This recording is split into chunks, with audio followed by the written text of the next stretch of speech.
Buenas noches, bienvenidos a una nueva edición estelar de Costa Rica Noticias. Estamos en vivo, 7 en punto de la noche de este lunes 12 de julio. Gracias por informarse con la señal de Canal 13. Soy Ernesto Rivera. Los invito a que sigan estas y otras noticias a través de nuestras plataformas en redes sociales en las direcciones que aparecen ahora en la pantalla. Tenemos muchísima información para compartir con ustedes, así que vayamos a ver de inmediato nuestros titulares. Adelante.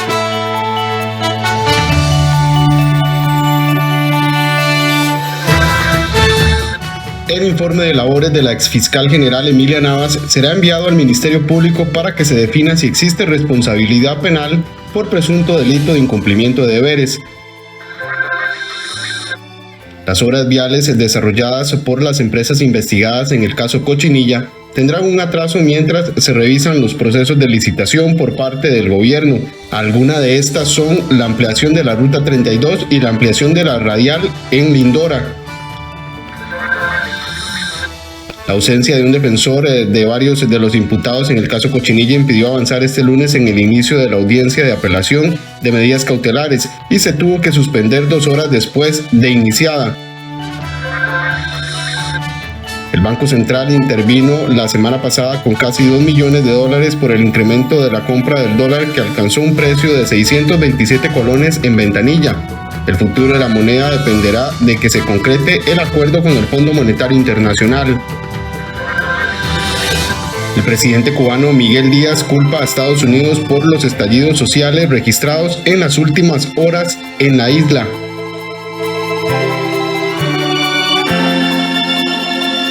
Y el crédito por $1.750 millones con el Fondo Monetario Internacional no se pudo votar hoy en segundo debate como estaba previsto.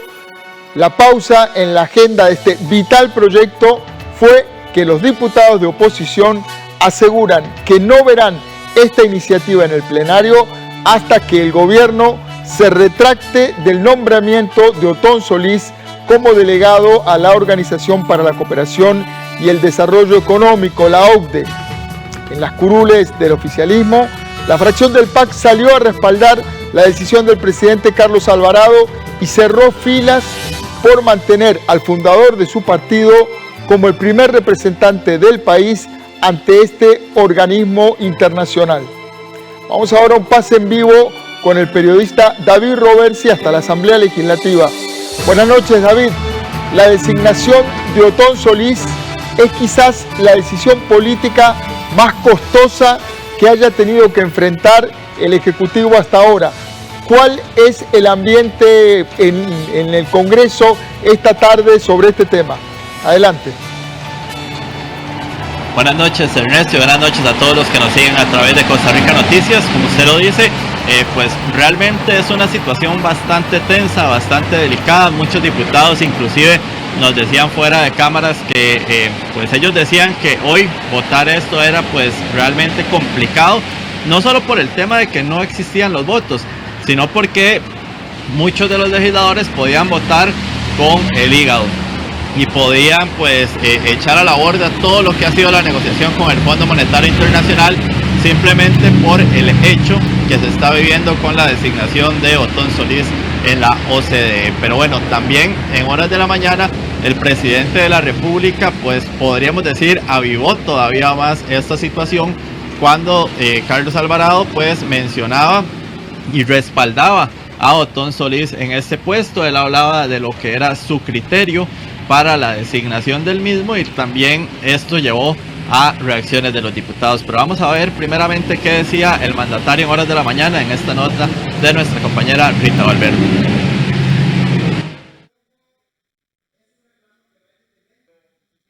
El presidente Carlos Alvarado se aferra a mantener el nombramiento de Otón Solís como nuevo representante del país ante la Organización para la Cooperación y el Desarrollo Económico OCDE, pese a que este fin de semana 8 exministros de Comercio Exterior le hicieron llegar una carta en la que le solicitan reconsiderar este nombramiento. La carta fue firmada por Muni Figueres, Roberto Rojas, José Rossi, José Manuel Salazar, Tomás Dueñas, Manuel González, Marco Vinicio Ruiz y Diala Jiménez. En ella alegan que la designación es inoportuna y que podría afectar la imagen del país, aún más considerando el ciclo electoral en que está el país, pues podría afectar esta representación luego de las elecciones del 2022.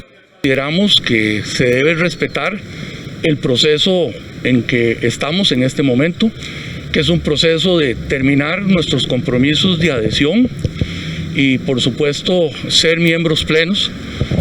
Para eso se requiere un equipo técnico altamente calificado que ahora está bajo la coordinación del ministro de Comercio Exterior, y consideramos que, dado que este es un año político en donde en febrero del 2022, apenas en 8 meses, va a cambiar el gobierno, es nombrar a una persona nueva que no ha estado involucrada en el proyecto, pues ponen en entredicho muchos de los logros que hemos hecho. Marco Vinicio Ruiz, exministro de Comercio Exterior durante la administración del expresidente Óscar Arias, señaló que Solís no ha estado involucrado en el proceso de adhesión a la OCDE, que inició desde la administración de Laura Chinchilla.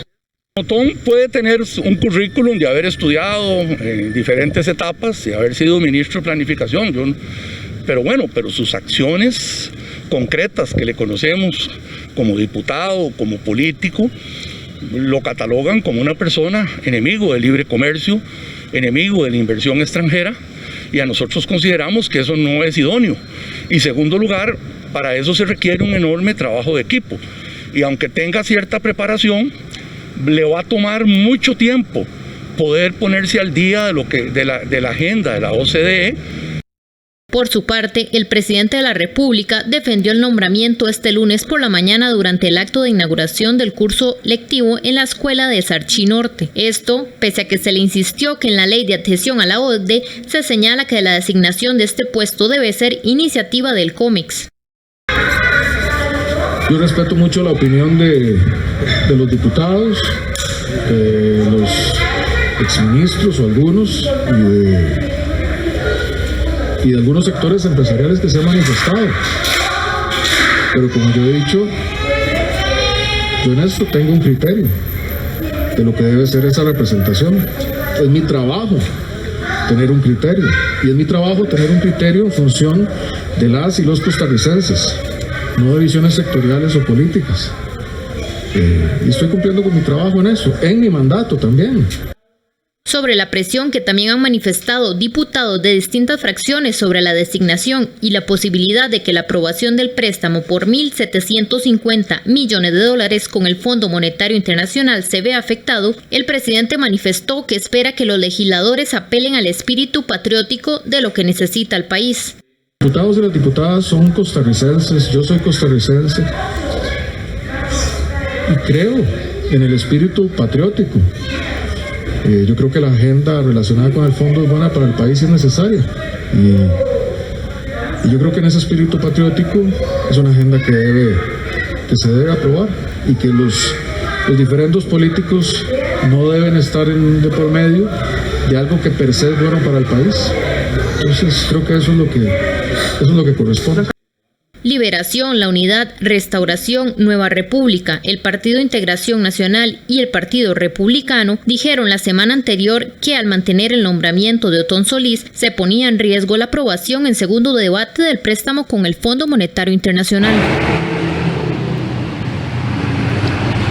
Bueno, y así como lo está mencionando Rita, es como se percibe acá en el Congreso la situación, pues hoy se tenía que dar este segundo debate que así había quedado acordado antes del receso que tuvieron los diputados la semana anterior. Sin embargo, por esta situación, el mismo no se dio el día de hoy, se retiró inclusive de la agenda, y los diputados aseguran que, bueno, es responsabilidad del Poder Ejecutivo ahora tomar decisiones para que vuelva a empezar a hablarse sobre este segundo debate por los $1.750 millones que tienen relación con el Fondo Monetario Internacional.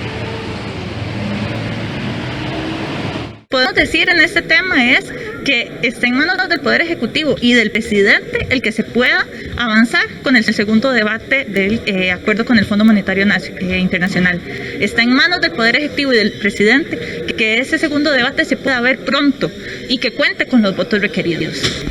La recomendación de COMEX es una recomendación para que tomen una decisión. No, ¿qué es técnico y qué no es técnico? Aquí las cosas son políticas. Aquí la discusión que se está dando es en el ámbito político. En el ámbito técnico, un doctor en economía que no representa sectores interesados, sino que representa al Estado costarricense. Eso es lo que le duele aquí, porque COMEX ha sido un reducto de algunos sectores que se han beneficiado con la apertura en contra de todos los otros sectores que han sido afectados.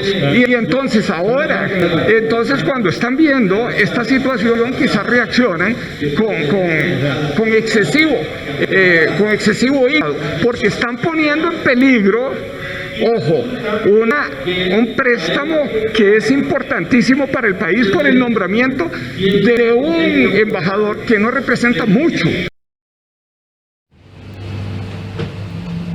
Bueno, y es que también hay una gran discusión por parte de los legisladores opositores y por supuesto la bancada oficialista, y es si este tema es ilegal o no.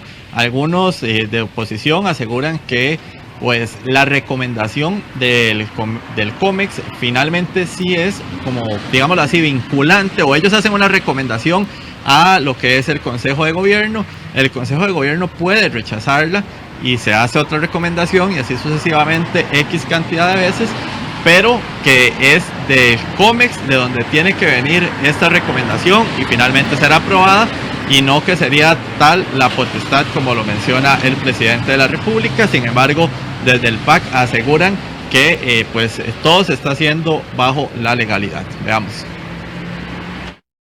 Bueno, primero que todo tengo que decir que se trata de un nombramiento ilegal, que hemos hecho todos los esfuerzos y lo seguiremos haciendo para que el gobierno de la República tome conciencia de que la ley que nosotros aprobamos dice claramente en su artículo 4, la persona que se designe en representación del país a la OCDE tiene que ser de iniciativa del Ministerio de Comercio Exterior. Si al Consejo de Gobierno no le gusta ese nombre, puede rechazarlo, pero entonces tiene que esperar otro nombre de nuevo por iniciativa del Ministerio de Comercio Exterior. No es de absoluta iniciativa, o no es del todo iniciativa del Consejo de Gobierno. El Consejo de Gobierno nombra, pero la iniciativa, y está claro así en la ley, debe ser de COMEX. Yo estuve dentro de la comisión, estuve como parte de la redacción, y lo que hace COMEX es una sugerencia. El Consejo de Gobierno es quien tiene las potestades constitucionales, lo dijimos acá, pueden revisar ustedes las distintas intervenciones, de que hacerlo por única y exclusiva designación de COMEX era inconstitucional, porque la Constitución a quien le designa esa potestad es al presidente del Consejo de Gobierno. Pero el artículo 4 sí dice que es por iniciativa de COMEX. Puede hacer una recomendación técnica, pero constitucionalmente, que recordemos que la Constitución está por encima de la norma, sí establece que esas designaciones le corresponden al presidente y al Consejo. Bueno, televidentes, compañeros, además de esto, los diputados de oposición pues aseguran que durante estos días no van a ver este tema del crédito, que ellos van a manejar la agenda que pues ellos tienen como oposición, recordando inclusive que ahorita es el Poder Ejecutivo quien maneja la agenda de gobierno, propiamente los proyectos que se pueden aprobar o no. Sin embargo, no solo lo que se puede discutir dentro del plenario legislativo. Nosotros tenemos la posición de priorizar las agendas de la oposición, es decir, los proyectos de la oposición. Esta Asamblea Legislativa siempre ha respondido a las necesidades del país y va a seguir haciéndolo, pero la priorización, de acuerdo a lo que está manejando el gobierno, va a ser a la agenda de oposición. Por eso hoy se posterga la decisión del segundo debate del préstamo del fondo, y me parece que se va a postergar hasta que el presidente tome la decisión correcta. Yo creo que es una actitud incoherente totalmente de parte del gobierno. El nombramiento de Otón Solís me parece que es una gran incongruencia. Don Otón tiene que rendir cuentas sobre su desempeño en el BCIE y la relación del BCIE financiando, por ejemplo, los contratos vinculados con la corrupción de obras viales, y más bien lo que hace el gobierno de Carlos Alvarado es premiarlo con un nombramiento en la OCDE. Parece el uso de los cargos diplomáticos como red de cuido, como botín político para pagar favores de amigos, y creo que es una gran incoherencia con el discurso ético del PAC y el discurso ético de Otón Solís. Cuando se ha ocupado un cargo hay que rendir rendir cuentas y no más bien buscar la forma de irse del país para no darle la cara a la ciudadanía. Bueno, para ir cerrando ya con esta información, decirles que los diputados también de oposición, todos se unieron a presentar una moción de censura en contra de todo el Consejo de Gobierno, excepto del ministro de Comercio Exterior, Andrés Valenciano, quien fue el único que votó en contra de que don Otón Solís fuese el representante de Costa Rica en la OCDE. Pero bueno, de esto vamos a estar también ampliando para tener un poco más de claridad sobre esta moción de censura, que es pues prácticamente, por entrecomillarlo, digamos así de alguna manera, el máximo castigo que se da políticamente hablando acá en el primer poder de la República en contra de los miembros del gobierno. Ernesto, no sé si tiene alguna consulta o regresamos con usted, que tiene más en Costa Rica Noticias. Muchas gracias, David. Evidentemente una decisión política que está teniendo un costo enorme para el Poder Ejecutivo. Cambiamos de tema. Gracias, David. La audiencia para la apelación de las medidas cautelares impuestas a los detenidos por el caso conocido como Cochinilla, que inició este lunes, apenas se extendió por un par de horas porque se presentaron la ausencia de varios de los defensores de los acusados, a quienes la Fiscalía les está pidiendo un cambio en las medidas cautelares. Se espera que el proceso continúe este martes. También hoy, durante la entrada y salida de dos de los imputados en este caso, los presidentes y dueños de MECO y de H. Solís, personas que estaban fuera del juzgado, los atacaron con insultos verbales, se presentaron situaciones de mucha tensión. Veamos la nota.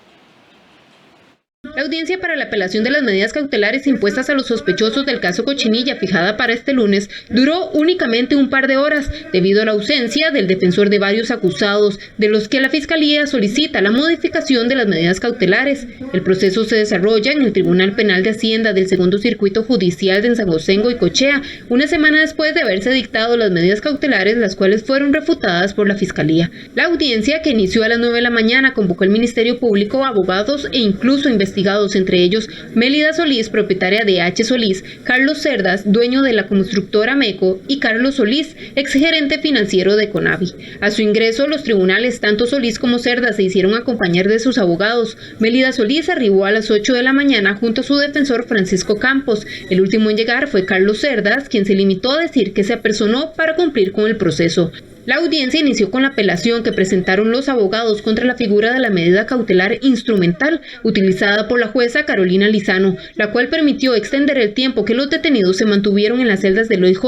Sin embargo, tanto los defensores que la interpusieron como el Ministerio Público desistieron del recurso. Se espera que para este martes la Fiscalía inicie con la exposición de sus argumentos, los cuales objetan las medidas cautelares ya impuestas por Lizano. Al respecto, el Ministerio Público había adelantado que buscan endurecer las restricciones ante un posible peligro de fuga de los investigados. Además, solicitó extender a más de 4 meses las medidas cautelares ya fijadas. Este nuevo trámite está dirigido por el juez Hugo Porter del Tribunal de Apelaciones.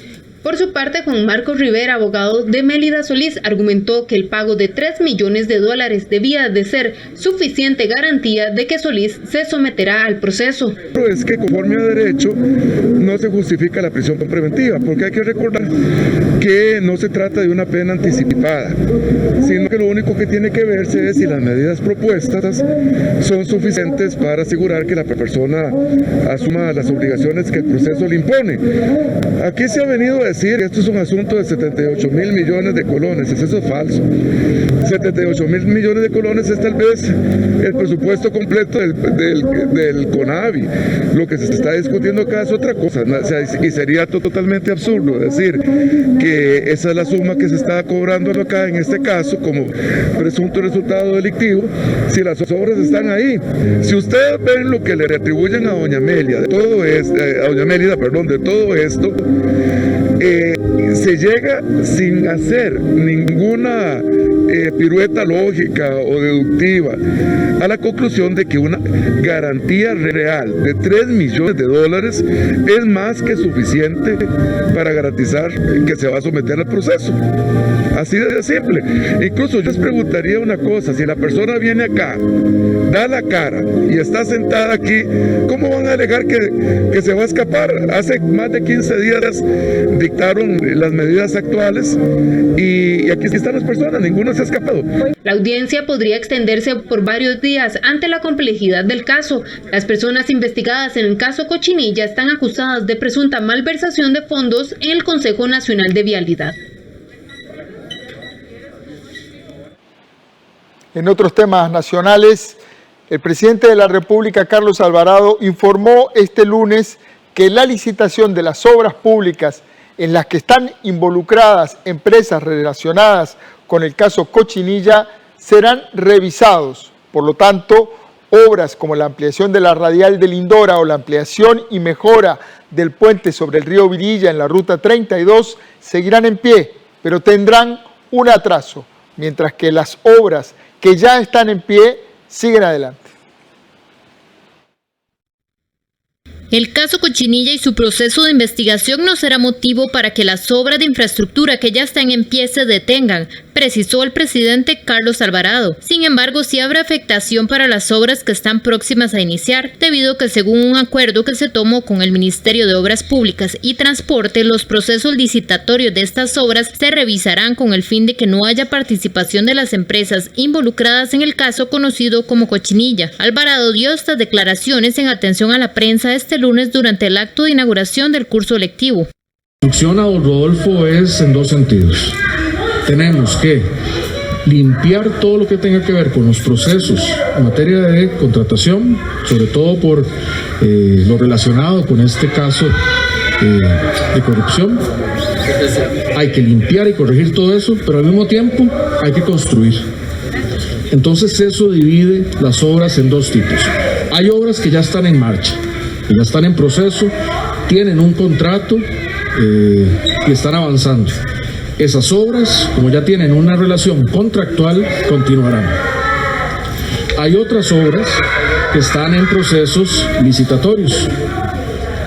Esas obras serán sujetas, se va a revisar todo lo que tiene que ver con los procesos antes de que procedan. En efecto, la ruta a Lindora o el puente al río Virilla serán sujetas de revisión y saldrán eventualmente a licitación. Eso atrasará su proceso, pero saldrán al fin y al cabo. El mandatario añadió que el ministro del MOP, Rodolfo Méndez Mata, presentará en los próximos días un plan para impedir que este modelo de corrupción sea parte de las futuras obras a construir en el país.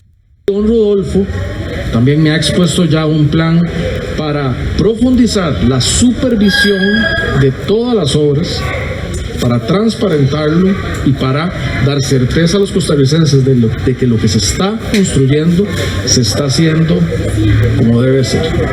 Y también don Rodolfo en los próximos días presentará un plan de cómo blindar que futuras obras particularmente no sean sujetas de gane de contratos de empresas que ahora estén cuestionadas, para garantizar que lo que construyamos como país sea por empresas que no tengan ningún cuestionamiento. El caso Cochinilla continúa avanzando en el ámbito judicial. Los funcionarios públicos involucrados en esta investigación habían sido separados de sus cargos luego de que la Fiscalía de Anticorrupción dictó como medidas cautelares la suspensión por al menos 4 meses de sus cargos. Las olas de este caso también resuenan en el Poder Judicial. La auditoría del Poder Judicial determinó que el informe de labores de la ex fiscal general Emilia Navas no cumplió con los requisitos. El informe será enviado al Ministerio Público para que defina la Fiscalía si existe responsabilidad penal por el incumplimiento en labores. Además, la Corte Plena decidió enviar el informe a la Contraloría General de la República para que determine si la salida de Navas provocó daños al Poder Judicial. Esta auditoría corroboró que el informe de fin de gestión presentado por la señora Emilia Navas Aparicio carece de los elementos mínimos necesarios exigidos por la normativa emitida tanto por la Contraloría General de la República como por el Consejo Superior, para lo cual se pone en conocimiento del jerarca con el fin de que determine las acciones que considere procedentes para el establecimiento de las respectivas responsabilidades. La Auditoría General del Poder Judicial determinó que el informe de labores de Emilia Navas está incompleto. Debido a esto, la Corte decidió este lunes enviar el informe de auditoría al Ministerio Público para que se determine si existe responsabilidad penal, como por ejemplo de un posible delito de incumplimiento de deberes. Además, la Corte decidió enviarlo también a la Contraloría General de la República y que la auditoría también defina si la salida de ella como jerarca del Ministerio Público dañó al Poder Judicial. Que la Ley General de Control Interno establece otros supuestos y se derivan otras responsabilidades. Esta sería la responsabilidad administrativa y específicamente enviarlo a la Contraloría es para efectos de que la Contraloría haga la investigación y eventualmente de encontrar estas anomalías en la rendición de ese informe puede inhabilitar al funcionario para que no ocupe cargos hacia futuro, de encontrarse las fallas que pudieran haber estado riñendo con la Ley General de Control Interno. Pero lo otro es la responsabilidad penal y la responsabilidad civil. Y la responsabilidad penal tiene que ver con el deber de probidad. Esos requisitos. Entonces, la opción de votación, creo yo que puede ser, en la que estamos todos de acuerdo, es aprobar el informe rendido a esta Corte por la Auditoría Judicial y trasladarlo a la Contraloría General de la República para lo que corresponda. 14 días han pasado desde que Emilia Navas dejó su cargo como fiscal general de la República, ya que decidió jubilarse en medio de cuestionamientos por sus constantes inhibitorias en investigaciones debido a que su esposo es abogado defensor de imputados en esas causas. Ella adelantó su fecha de jubilación para el pasado martes 29 de junio, razón por la cual presentó el informe de labores a la Corte Suprema de Justicia, pero la auditoría determinó que está incompleto. Entonces, esas eran los dos caminos, don Gerardo Rubén, que hablábamos en la mañana. Uno para la Contraloría, que ya veo que ya lo votaron por mayoría, pero quedó, siento yo, que una cuerda suelta, y es justamente qué va a pasar con el tema de la posible responsabilidad civil y penal que pueda acarrear en el caso de encontrar evidencia para nosotros, prueba para el Ministerio Público, ¿verdad? Y que esa prueba, que esa evidencia para nosotros, insisto, y prueba para el Ministerio Público sea conclusiva. La semana pasada, 17 magistrados votaron por enviar el informe de labores a la auditoría, ya que consideraban que parecía que había sido creado a la carrera y que se encontraba incompleto. Vamos a hacer nuestra primera pausa y al volver, el Banco Central intervino la semana pasada con casi $2 millones para frenar el aumento de la divisa del dólar. Los detalles de esta información se lo traemos al regreso de la pausa comercial. Ya volvemos.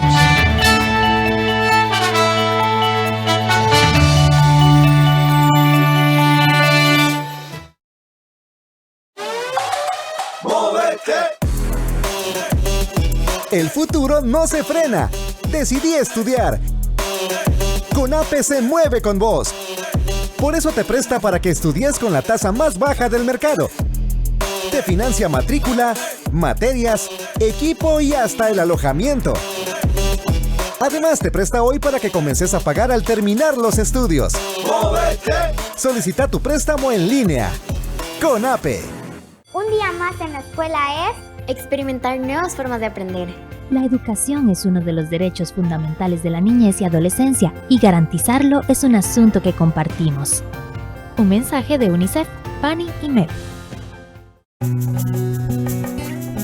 Hola, mi nombre es Wences Rodríguez, soy de Lepanto, de Punta Arenas. Voy a tocar una canción que se llama Va soplando el viento a mi favor y quiero invitarlos a que no se pierdan Audiotopía Bicentenario.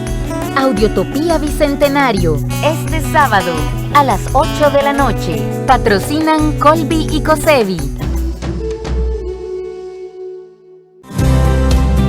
Acompáñenos este lunes a las 8:30 de la noche en el estreno de Camino al Desarrollo. En este espacio, las instituciones rendirán cuentas a la ciudadanía acerca de sus impactos en la generación de bienestar, reactivación económica, desarrollo de los territorios y el fortalecimiento de obras, programas y acciones. La UFODE tiene como función principal la atención de personas emprendedoras y de pymes. ¿Qué está sucediendo con el INA en este momento? Con este tipo de programas de becas que están llenando las expectativas y las necesidades del emprendedor. Que uno como empresaria, uno piensa que uno tiene que hacer todo y que puede hacer todo, y la verdad es que ellos me han ayudado a saber que no. Los esperamos a las 8:30 de la noche por 13 Costa Rica Televisión.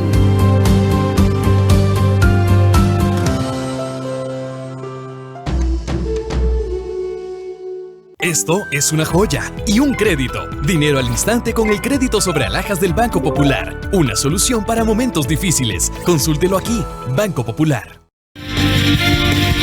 Banco Popular presenta el tipo de cambio. A las 7 de la noche con 30 minutos estamos de regreso y vamos a revisar la cotización de la divisa estadounidense que ha estado al alza durante este fin de semana. El precio del dólar para hoy en la compra, 617 colones con 97 centavos. El precio del dólar en la venta, 623 colones con 60 céntimos. Banco Popular presentó el tipo de cambio. Y preste mucha atención si va a adquirir un préstamo en los próximos días, porque el Banco Central ya publicó la nueva tasa de interés para los créditos conforme a lo dispuesto en la llamada Ley de Usura. De no cumplirse lo establecido, la entidad financiera puede ser sancionada. El Banco Central realizó el cálculo de las tasas anuales máximas de interés para créditos en colones y dólares de acuerdo a lo estipulado en la Ley de Usura. De esta manera, para un crédito en colones, la tasa máxima es de 33,66%, mientras que para un préstamo en dólares es de 28,69%. En el caso de los microcréditos, que son los inferiores a los 675,000 colones, la tasa de interés queda en 47,58% en colones y 40,68% en dólares. Para los préstamos en otras monedas, la tasa de interés será de 6,33%. El Banco Central de Costa Rica acaba de publicar una actualización de la tasa de interés techos máxima o tasa de usura que quedó contenida en la reforma a la ley 7472. Eso lo que quiere decir que cualquier crédito que se otorgue a partir de este semestre tiene que cumplir con esa condición. Esa es la tasa techo, la tasa máxima que podrían tener. Más allá de ese nivel se consideraría, se tipificaría el delito de usura y por lo tanto habría una sanción de carácter penal. Es una tasa de interés que en el sistema financiero regulado tiene relativamente menor impacto porque prácticamente solo aplica para tarjetas de crédito. Los créditos de consumo, crédito de personas, crédito para vehículo, ni qué decir para vivienda, están muy por debajo de esa tasa de interés. La Oficina del Consumidor Financiero pide a los ciudadanos que sean precavidos y que verifiquen que esta nueva tasa de interés se cumpla, sobre todo en las tiendas de venta de electrodomésticos o prestamistas o entidades que no son reguladas, ya que la ley de usura no permite la utilización de una tasa de interés superior a la que se plantea, pero también se explica que hay una excepción con los microcréditos y que estos podrían tener una tasa de interés más elevada. Una excepción que contiene la ley es el crédito para los microcréditos, que se denominan, que son montos mucho más pequeños, que quedaron permitidas unas tasas de interés algo mayores.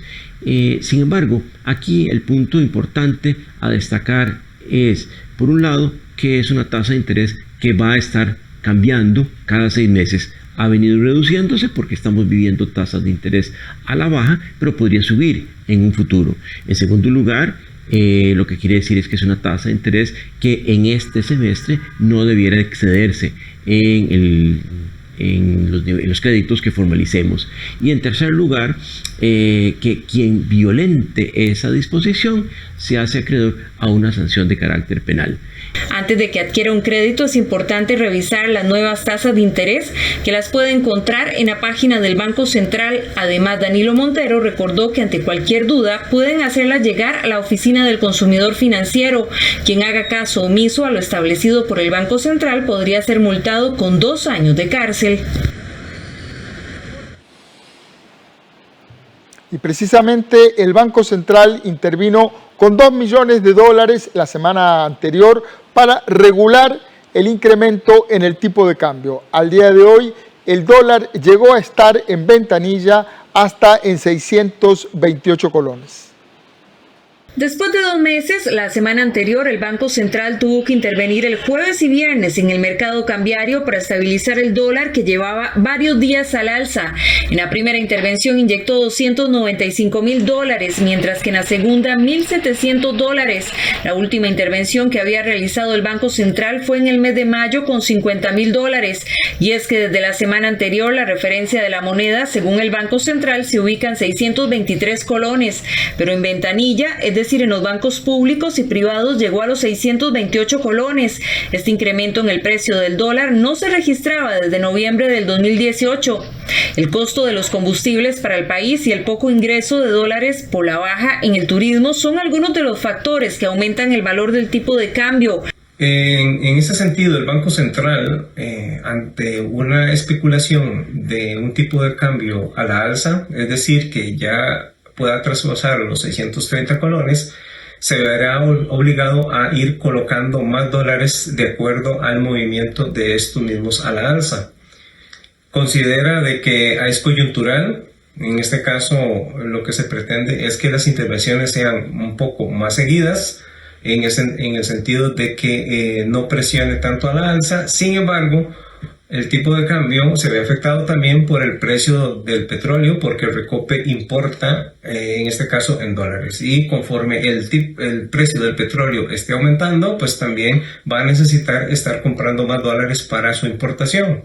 Igual la parte inversionista especulativa, que lo puede colocar a una mejor tasa, ya sea en Costa Rica o se lo lleve para otra economía. El crédito con el Fondo Monetario Internacional y que se encuentra en trámite en la Asamblea Legislativa podría jugar un valor fundamental para bajar el precio del dólar o viceversa en este segundo semestre, ya que de no aprobarse podría generar especulación e incertidumbre y esto provocaría una nueva alza del dólar.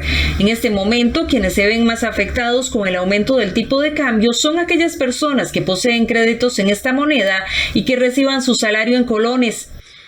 ¿Cuáles son los impactos? Bueno, las personas que están endeudadas en dólares se van a ver perjudicadas en este periodo, si es que ya tiene que empezar a pagar y se le acabó la moratoria, tanto en lo público como en lo privado. Pero las tarjetas de crédito hay que pagarlas, hay que pagar el préstamo en vehículo, en vivienda, también lo que está importado en dólares. Esto tiene una repercusión en el consumo, es decir, que si el tipo de cambio se mantiene a la alza, esto va a comprimir o a desestimular también el consumo por productos en dólares. El economista Federico Rivera afirma que el tipo de cambio podría llegar a los 630 colones.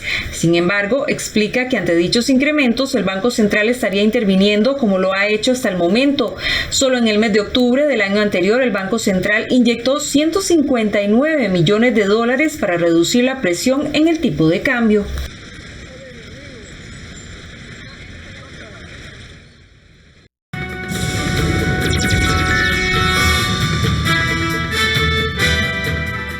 Y tras 8 semanas de pausa, este lunes las escuelas y colegios públicos retomaron el curso lectivo. Si bien algunos estudiantes se mostraron felices con este inicio del segundo periodo, las autoridades advierten que mantendrán en alerta estas primeras semanas para asegurarse de que cerca del 1.200.000 estudiantes matriculados continúen su proceso formativo. Y la verdad es que es como un reencuentro hacia la educación, aparte de la pandemia.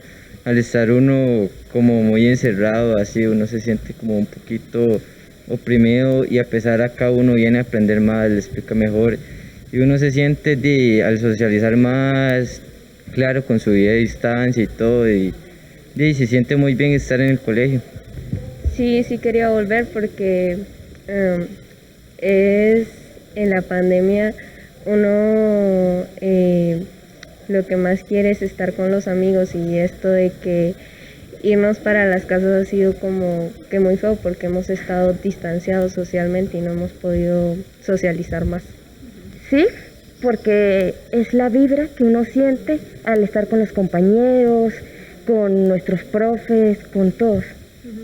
Estos son solo 3 casos de estudiantes que tienen como denominador común la satisfacción por retomar el proceso educativo luego de una pausa ampliada de 8 semanas. Al igual que Kenneth, María y Clara, cerca de 1.200.000 alumnos retomaron el curso lectivo este lunes.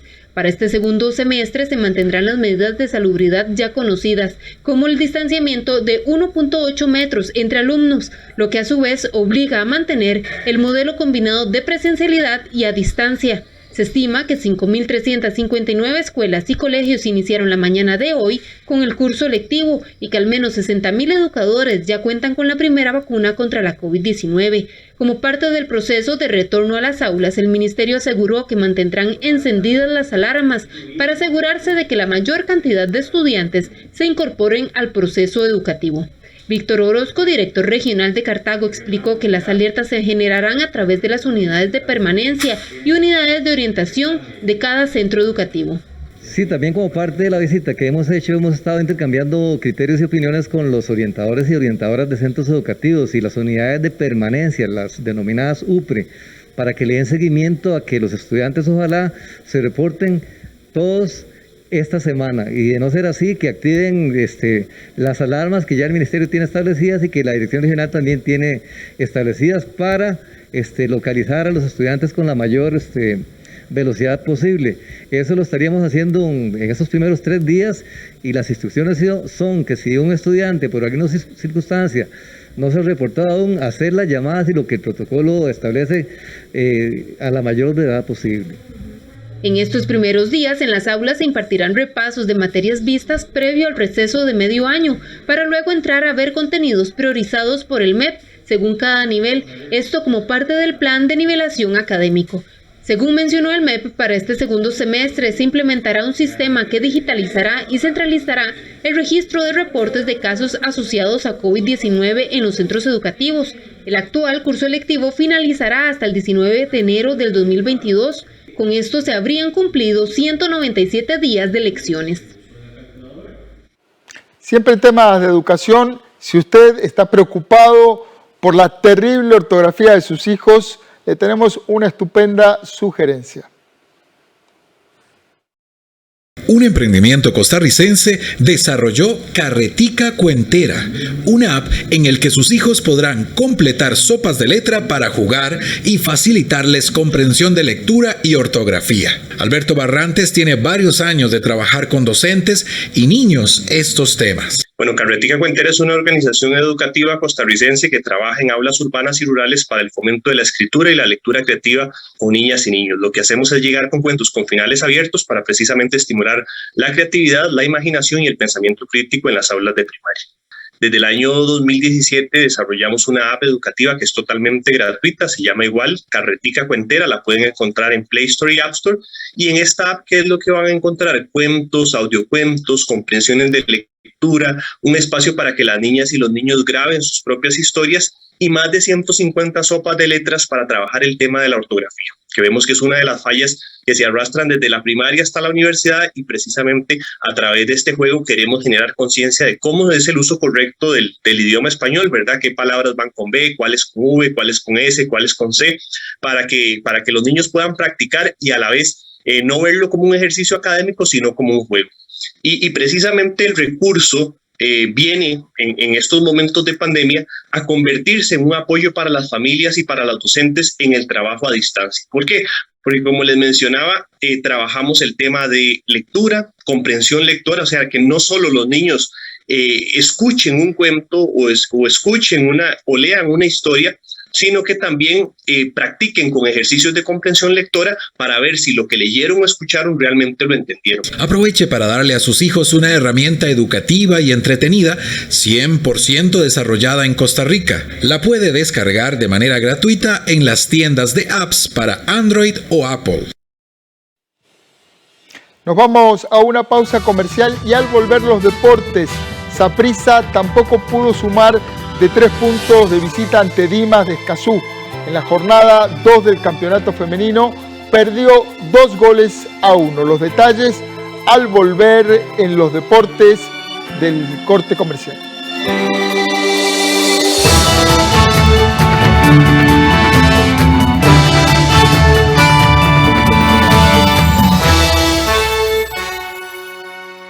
Es urgente que ahorremos agua. Mientras nos enjabonamos de las manos y lavamos los platos, cerremos la llave y al abrirla reduzcamos la presión del agua. Revisemos que no existan fugas en el servicio sanitario. Reguemos las plantas de noche y con un recipiente pequeño. Al lavar, aprovechemos el agua con una tanda completa de ropa. Por su seguridad y la protección ante el COVID-19, comprometámonos con el ahorro de agua. AIA, 60 años de llevar salud y bienestar.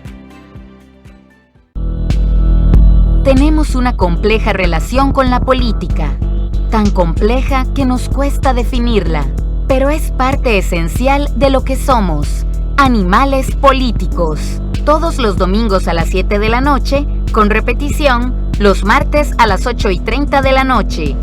Por 13, Costa Rica Televisión.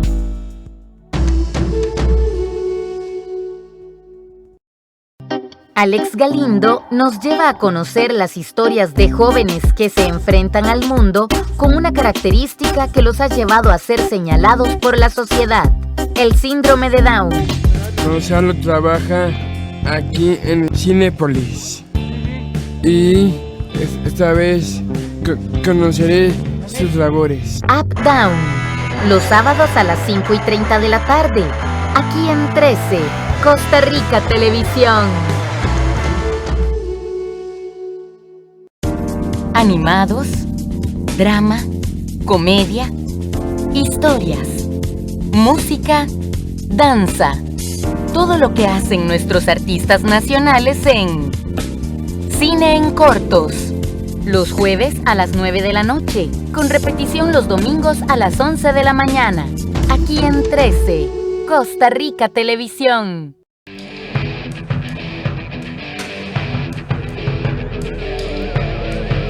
Buenas noches y gracias por continuar en compañía de Costa Rica Noticias. A las 7:47 vamos con la información de los deportes, empezando comentándole que en 45 minutos Costa Rica le va ganando 2-0 a Guadalupe en el debut de la Copa Oro. Vamos a fútbol nacional porque Saprissa tampoco pudo sumar de 3 puntos en su visita a Dimas Escazú en la jornada 2 del campeonato femenino y perdió 2-1. Contrario a las moradas, las de Pérez Celedón, Suba Sport, se mantienen en el tercer puesto de la tabla tras sus 2 victorias consecutivas. Dimas Escazú derrotó en casa a Saprissa el pasado viernes 2-1 en la segunda fecha del campeonato de clausura femenino. Las escazuceñas lograron una importante victoria luego de caer ante Alajuelense en el primer partido del torneo. Las moradas, por su parte, aún no logran sumar de 3 puntos tras los 2 primeros juegos del torneo, ya que en la primera fecha empataron a 1 gol en casa de Sporting. Fue un partido complicado, sabíamos que el rival era sumamente fuerte, pero durante la semana estuvimos analizando los partidos anteriores, los errores que cometimos y de los errores se aprende. Entonces, durante la semana practicamos y gracias a Dios sacamos los 3 puntos. Los restantes juegos de esta fecha del fútbol femenino se efectuaron durante el domingo. Las campeonas del torneo de apertura, la Liga Deportiva Alajuelense, ganó su juego ante Pocosí, 2-0 en el estadio Alejandro Morera Soto. Las anotadoras fueron la estadounidense Jenny Leikip y Lixi Rodríguez. Sporting en casa no pudo vencer a Herediano, que por la mínima se llevó los 3 puntos. Cristín Granados anotó el único tanto del partido. Coronado tampoco pudo con Suba Sport y cayó 1-0. Las de Pérez Celedón sumaron su segunda victoria al hilo. Creo que han sido 2 buenos primeros partidos, creo que se ha mostrado un poco lo que queremos venir a hacer. Por dicha se han dado los 2 partidos, hemos sacado los 3 puntos, que creo que es lo más importante ahorita, se sacaron hoy los 3 puntos. Todavía falta mucho que mejorar, pero lo importante es que se está viendo y que se está ganando, que es lo importante. Tal vez por pequeños detallitos nos termina costando el partido, pero bueno, quedó claro hoy en cancha que Herediano fue superior a nosotros. Hay que trabajar esta semana que viene porque vienen partidos importantes, hay que sumar de 3 y seguir trabajando la idea del profe. Con estos resultados, Alajuelense se colocó de primero en la tabla de posiciones con 6 puntos, seguido por Herediano con la misma cantidad, y en el tercer puesto se mantiene Suba Sport, también con 6 puntos. En el cuarto lugar está Dimas Escazú con 3 puntos, en el quinto Sporting con 1 punto y de sexto está Saprissa, también con 1 unidad pero con 3 goles en contra. Cierran la tabla Pocosí y Coronado, que no suman por el momento en el presente torneo. Argentina quedó a solo 2 títulos de Brasil. Ambas selecciones son las más ganadoras del mundo. Los brasileños solo vencen a los argentinos en títulos sub-17, ya que la albiceleste nunca ganó mundiales en esta categoría. Argentina e Italia cortaron este fin de semana una muy larga sequía y espera de títulos a nivel continental. Los italianos no ganaban la Eurocopa o Copa de Europa de Naciones, como se llamaba entonces, desde 1968, mientras que el albiceleste tenía 28 años de no triunfar en la Copa América, aunque Italia sí consiguió su título de campeón del mundo en el año 2006. Lamentablemente para los ingleses, su único cetro de peso se hace cada vez más añejo, ya que data del Mundial de 1966, mientras que Brasil otra vez se quedó sin el título en el Maracaná, ante su adversario más enconado, repitiendo lo de 1950 cuando la garra charrúa le golpeó el ego y lo dejó sin mundial. Estadísticamente eso hace que se engrose el palmarés de 2 selecciones, aunque están lejos de Brasil, que a nivel continental y mundial en nivel mayor y juvenil sigue mandando. Así queda la tabla de ganadores. Los argentinos están a solo 2 títulos de los brasileños, que solo les aventajan en mundiales infantiles, ya que el albiceleste aún no ha ganado ese cetro. Repasemos. La selección de Brasil tiene 20 títulos a nivel mayor y 10 títulos a nivel juvenil, contando Juegos Olímpicos, para un gran total de 30. Argentina tiene 20 títulos a nivel mayor, con lo cual empató Brasil, pero tiene 8 títulos a nivel juvenil y queda en 28. Uruguay solo ha ganado 19 títulos a nivel mayor, contando sus 2 Juegos Olímpicos de los años 20 que contaban como selección absoluta, así que tiene 19 títulos. Francia tiene 7 títulos a nivel mayor y 3 en nivel juvenil, para un total de 10. Alemania con 9 títulos mayores y 1 juvenil tiene 10. Portugal se ha metido en la lista con 2 títulos a nivel mayor, pero es potencia a nivel juvenil con 8 cetros, para un total de 10. Italia llegó a 7 títulos, todos a nivel mayor, mientras que la selección española se ha metido en el último grupo en los últimos años, con 4 títulos a nivel mayor y 2 a nivel juvenil, para un total de 6. Antes de seguir con la siguiente nota, la selección nacional de Costa Rica gana 2-1. Hace pocos minutos la selección de Guadalupe hizo el descuento. Las redes sociales se llenaron de insultos racistas de parte de aficionados ingleses hacia jugadores, los 3 jugadores que fallaron los penales en la final de la Euro, la cual fue ganada por Italia. Inglaterra perdió algo más que una final en la Euro, sino que además fue derrotada por el racismo. Tras caer en penales ante Italia, 3 jugadores fueron víctimas de ataques racistas de parte de fanáticos ingleses. La Asociación de Fútbol Inglesa dijo estar consternada y asqueada por los comentarios racistas difundidos en redes sociales contra los jugadores Marcus Rashford, Jadon Sancho y Bukayo Saka, tras la derrota de la selección de Inglaterra ante Italia este domingo en la final de la Eurocopa. Los 3 futbolistas fallaron en la tanda de penales después de que la tensa final terminara 1-1 tras los tiempos extra, de modo que Italia le arrebató a Inglaterra sus sueños de ganar el torneo por primera vez en su historia y se alzó con su segunda Eurocopa. Estamos asqueados de que algunos de los miembros de nuestro equipo, que lo dieron todo por la camiseta, hayan sido blanco de agresiones discriminatorias en la red después del partido de esta noche, dijo el domingo la Asociación de Fútbol. La FA condena enérgicamente todas las formas de discriminación y está consternada por el racismo en las redes sociales contra algunos jugadores de Inglaterra, añadió la Asociación Inglesa de Fútbol en otro comunicado. La policía de Londres afirmó estar investigando las publicaciones insultantes y racistas. Desde hace meses, el fútbol inglés enfrenta un fenómeno de racismo en las redes sociales contra jugadores considerados responsables de la derrota de su equipo. En mayo pasado, la FA exhortó al gobierno británico a legislar sin demora para obligar a las redes sociales a actuar contra los insultos en línea luego de una violenta campaña contra Marcus Rashford. La final del domingo estuvo marcada por incidentes con aficionados sin entradas que consiguieron entrar al estadio forzando las vallas de seguridad y superando al personal del estadio. Una escena de violencia con hinchas golpeando y pateando a un hombre de origen asiático en los pasillos del estadio fue filmada y difundida en las redes sociales. Una situación bastante lamentable, Ernesto. El fútbol no va para tanto. No, una una fiesta de lo que debe ser una fiesta deportiva, transformado en un acto miserable de racismo, de xenofobia, pero bueno, tomándose del lado bueno. En mi caso tuve un fin de semana muy feliz con el triunfo de Argentina y con el triunfo también de Italia. De hecho, de paso felicitar a los aficionados como usted de Argentina y Italia, que sabemos en Costa Rica hay mucho, y ojalá que esta situación que pasó en Inglaterra genere algo. Cuando ya Marcus Rashford ya le haya pasado esa situación, ya se propuso hacer una ley para que castigue esos insultos racistas en redes sociales. Ojalá que así sea. Tremenda jornada del arquero italiano y tremendo gol el del Fideo Di María.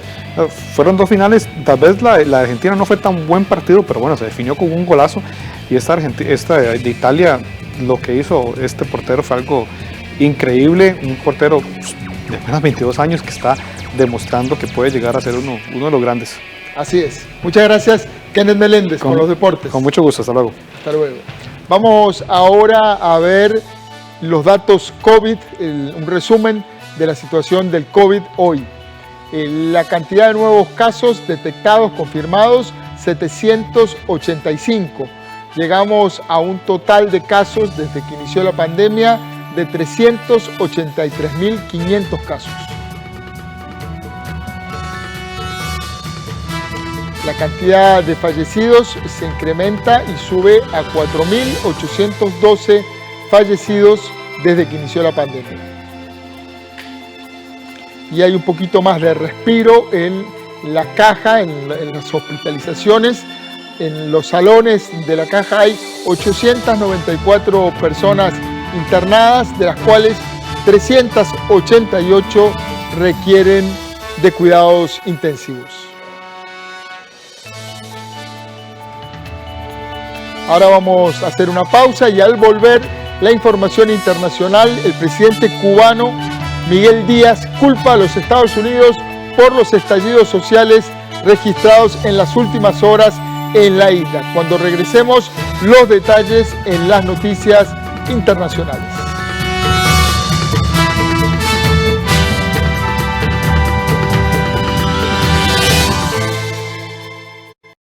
¿Se siente la ciudadanía representada por los diputados?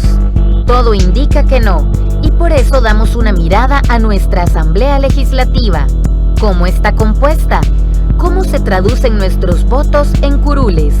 Y un repaso por los hitos en la historia de la representación parlamentaria. Animales políticos. Este 11 de julio a las 7 de la noche. Con repetición el martes 13 a las 8:30 de la noche. Aquí en 13, Costa Rica Televisión. En el norte de Dinamarca, 926 mujeres tailandesas están casadas con hombres daneses. Tendencia que comenzó hace 25 años cuando una ex trabajadora sexual de Pattaya se casó con un hombre danés de Thai, Heartbound. Esta semana en Why Stories, el martes 13 a las 9 de la noche, aquí en 13, Costa Rica Televisión. Hay un lugar donde el tiempo se detuvo, donde los éxitos de la música en español nunca pasan de moda y donde los grandes intérpretes de los 70s, 80s, 90s nunca envejecen. Musicales del 13, tu programa con los clásicos de siempre, pero ahora con nueva imagen. Los sábados a las 9 de la noche, solo por 13, Costa Rica Televisión. Nada como disfrutar de Buena Vida, el programa para la persona mayor que mejorará su calidad de vida por medio del aprendizaje y descubrimiento de nuevos intereses y estimulando su creatividad y su salud mental. Buena Vida. De lunes a viernes a las 2:30 de la tarde.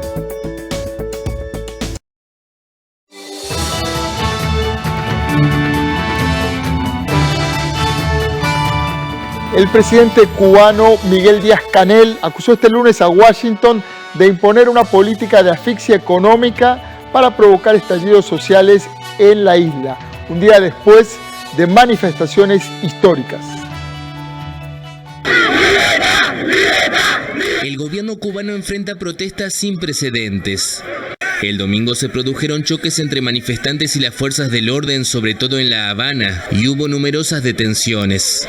El presidente Miguel Díaz-Canel, que había dado a los simpatizantes del gobierno la orden de salir a las calles a defender la revolución, culpó el lunes a la política de asfixia económica de Estados Unidos. Todos estos procesos que hemos tratado de enfrentar y de vencer ante una política de asfixia económica para provocar estallidos sociales en el país, llevan efectos acumulativos. Y precisamente yo creo que hoy los problemas que tenemos tienen que ver con esos efectos acumulativos. La capital cubana amaneció el lunes tranquila y con el internet móvil todavía cortado. Según el sitio de periodismo de datos Inventario, el domingo se registraron unas 40 manifestaciones, la mayoría de ellas transmitidas en directo en las redes sociales. Las movilizaciones también se produjeron fuera de fronteras, como en Miami. Este es el momento, no hay otro. Ya está la definición total de que se va a caer el comunismo. Y apoyo 100%, y patria y vida, y abajo el comunismo. Los partidarios del gobierno también realizaron algunas contramanifestaciones en La Habana. Defendiendo lo que hicimos hace 60 años y que esto es nuestro y que esto costó mucha vida y que más nunca volverá aquí el capitalismo y que estos mercenarios pagados por el imperio más nunca van a coger las calles nuestras. Primero tienen que matarnos a todos. Tras una breve reconciliación entre 2014 y 2016, las relaciones diplomáticas entre Cuba y Estados Unidos están en su nivel más bajo, desde que Donald Trump endureció el embargo en vigor desde 1962. Estas sanciones, así como la ausencia de turistas debido a la pandemia, han sumido a Cuba en una profunda crisis económica y han generado un fuerte malestar social. En un comunicado, el presidente estadounidense Joe Biden pidió a las autoridades cubanas escuchar a los manifestantes, que según dijo, exigen el fin de la represión y la pobreza. Por su parte, Rusia consideró inaceptable cualquier injerencia externa y toda acción destructiva que favorezca la desestabilización de la situación en Cuba. El gobierno de México, en tanto, también rechazó las políticas intervencionistas y ofreció enviar ayuda humanitaria. Y dispuestos a ayudar al pueblo. Y las autoridades de Haití ya tienen en sus manos a uno de los presuntos responsables del asesinato del presidente Jovenel Moïse. El autor intelectual del crimen del magnicidio se llamaría Emmanuel Sanon y a pesar de que en teoría es médico, en el estado de la Florida, fuentes de Estados Unidos niegan que tenga licencia para ejercer esa profesión. Las autoridades de Haití ya tienen en sus manos a uno de los presuntos responsables del asesinato del presidente Jovenel Moïse. Sería el autor intelectual de los hechos. Se llama Emmanuel Sanon y a pesar de que es en teoría médico en el estado de Florida, fuentes de Estados Unidos niegan que tenga licencia para ejercer la profesión. Medios locales aseguran que Sanon, que entró en la isla en junio, había colgado vídeos en YouTube mostrándose como el líder que el país necesitaba. Hay otros 2 haitianos arrestados cuya identidad no ha trascendido, acusados de ser también autores intelectuales del magnicidio. 18 colombianos a los que se les imputa ser parte del comando que atacó la residencia del jefe de Estado están detenidos.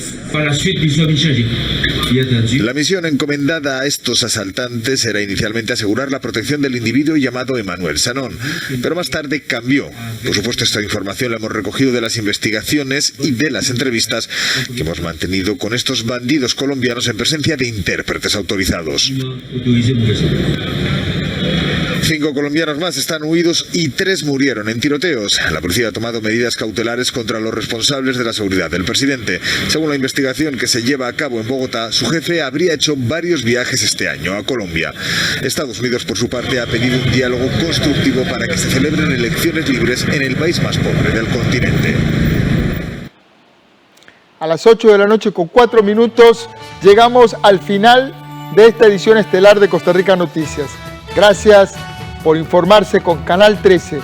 Apostamos por ofrecerle actualidad y contexto. En unos minutos voy a conversar con el profesor Roberto Herscher de la Universidad Alberto Hurtado en Chile. Vamos a analizar el inicio de la convención que cambiará la constitución que dejó la dictadura de Augusto Pinochet. Quédese en la señal de Canal 13, que ya casi volvemos con esta entrevista de fondo.